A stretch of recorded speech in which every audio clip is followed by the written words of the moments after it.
नमस्कार।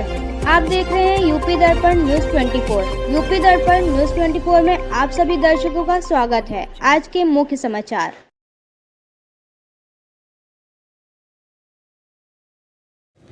नमस्कार, आप देख रहे हैं यूपी दर्पण समाचार। मैं हूं आपका दोस्त राहुल सिंह। आज लखीमपुर जनपद में एक कैलेंडर प्रोग्राम का आयोजन AIMIM के द्वारा किया गया, जिसकी अध्यक्षता के साथ साथ यहां पर प्रदेश अध्यक्ष शौकत अली यहाँ पर आए और अपने लोगों को जागरूक करने के साथ साथ उनके द्वारा समाजवादी पार्टी, BSP पार्टी और BJP पार्टी पर भी सीधा निशाना साधा गया। साथ ही साथ अपने लोगों के लिए, अपनी पार्टी के लिए, अपनी कौम के लिए एक आवाज़ उठाई कि हम सबको आगे आना है और आगे आकर बढ़ चढ़ के अपनी सरकार लानी है। जहाँ पर अपनी सरकार लाएंगे, उन्होंने उदाहरण पेश किया। जिस तरीके मायावती आई, वो अपने लोगों के लिए काम किया, उनके लिए अम्बेडकर नगर बनवाए, अम्बेडकर नगर का अलग से विस्तार किया। यदि हमारी सरकार आती है तो हम अपने लोगों के लिए अलग विस्तार करेंगे, अपने नए कानून बनाएंगे और अपने लोगों के लिए अलग से नियम बनाएंगे, संरक्षण देंगे। जिस तरीके से मायावती आई और अनुसूचित जाति अधिनियम उत्पीड़न का एक नियम बनाई, इस तरीके से बहुत सी बातें बना करके अपने जागरूक करने की कोशिश की। यूपी दर्पण से राहुल सिंह।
मीडिया को मिलाते मैंने यह खाना सबसे करना है उनका मैं चाहूँगा कि हमारे टीम का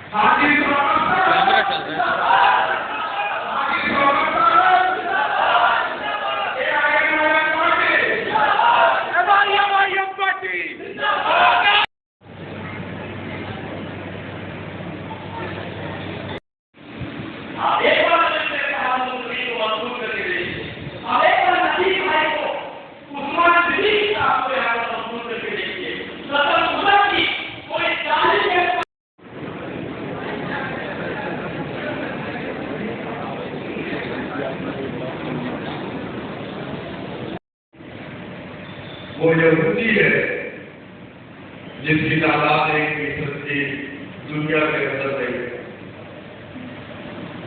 आज पूरी दुनिया में लगभग 57 ममालिक है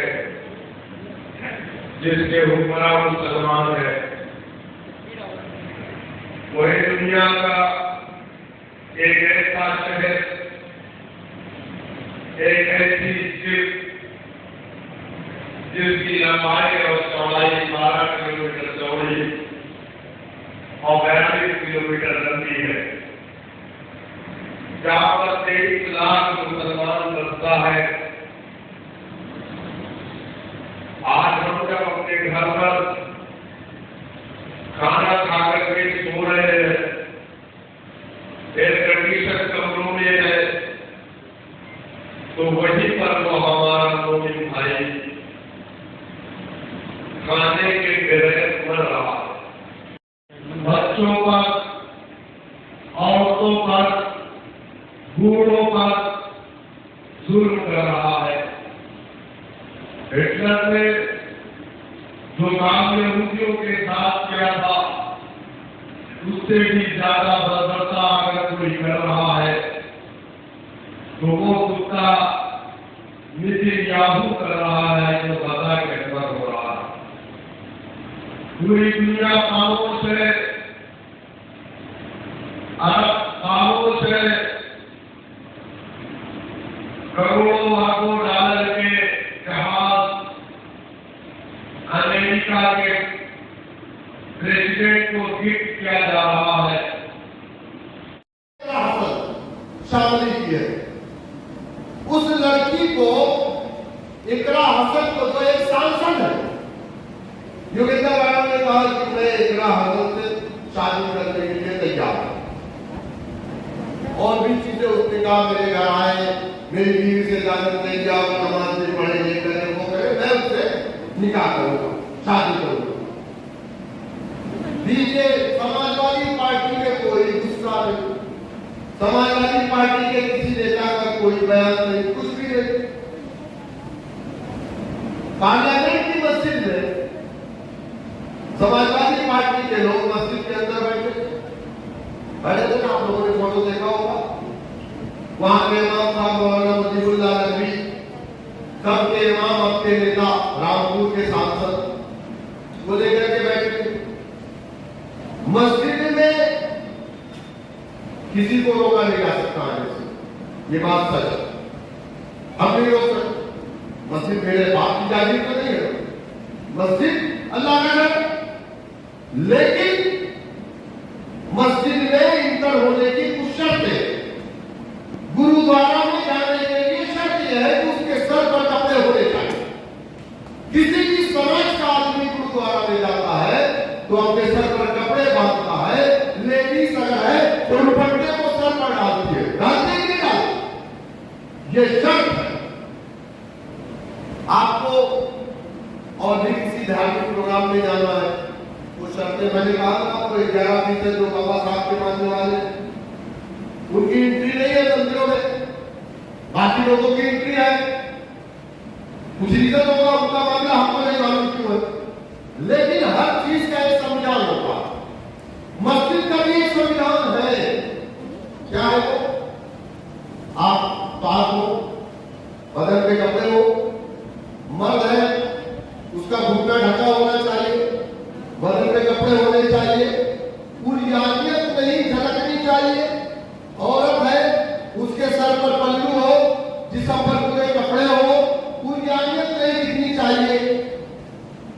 लेकिन जल्दबाजी में चूंकि वो बीजेपी के मौलाना थे, अब उनको जो आदेश आया आरएसएस की जो एक कौन सी विंग है मुसलमानों की, राष्ट्रीय मुस्लिम मंच, अब वहां से आदेश आया, वो बेचारा मौलवी जल्दबाजी में कुल जरूर बन गया। हम उसकी मजम्मत करते हैं, नहीं बोलना चाहिए, आप मालिक में ठीक है, लेकिन मर्यादा में रह करके बात करनी चाहिए। मुसलमानों की जो पहचान है उसके अखलाक से, अगर यहाँ आओ ऐसा आओ, दोनों बात एक ही है, लेकिन बोलने का अंदाज बदल जाता है कि नहीं? तो वो उनकी जो भाषा चली थी वो गलत थी, लेकिन मस्जिद में आने के लिए शर्त ये है कि औरत है तो उसका पूरा जिस्म ढका होना चाहिए, चेहरे पर भी पल्लू होना चाहिए। आज कल उस मौलाना को थप्पड़ मारा गया। मेरा सवाल, इकरा हसन के खिलाफ अनाप बोलने वाले समाजवादी को लोगों, तुम्हारा खून उस कर्मी सेवा के राष्ट्रीय कांग्रेस के लिए क्या खोलेगा? उस्मानी क्या किया कि 1 करोड़ की चंदन मिसाल के तौर पे, वो 10 करोड़ की है जो, चाहे वो तो 3 थी, उसने क्या किया कि उस चंदन की लकड़ी को पुलिस वालों से बचा करके और उसको पार करा दिया। तो मालिक खुश हो गया, मालिक खुश हो गया। उसने पुष्पा को बुलाया, बोले पुष्पा इधर आ। बोले जी हाँ। बोले आज के बाद से 1 ट्रक माल तू वापस पास कराएगा तो तुझे हर महीना 5 लाख रुपया मिलेगा। तो उसने कहा नहीं, मुझे 5 नहीं चाहिए। बोले क्यों? बोले मुझे 4 लाख चाहिए। बोले ये तो पागल है, 1 लाख रुपया क्यों मांग रहा है? बोले मुझे 4 लाख रुपया नहीं चाहिए, मुझे 4% की हिस्सेदारी चाहिए। मैं नौकर नहीं, मैं हिस्सेदार होकर के मालिक बनकर के पैसा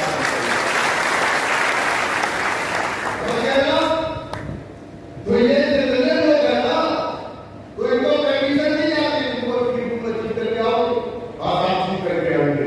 अब आया बैठे, मैं आपका बेटा हूँ, गाँव का बेटा हूँ, अल्लाह के वास्ते, कुरान के वास्ते, देश के वास्ते, नबी के वास्ते, मुझे और दे दो, मुझे और दे दो।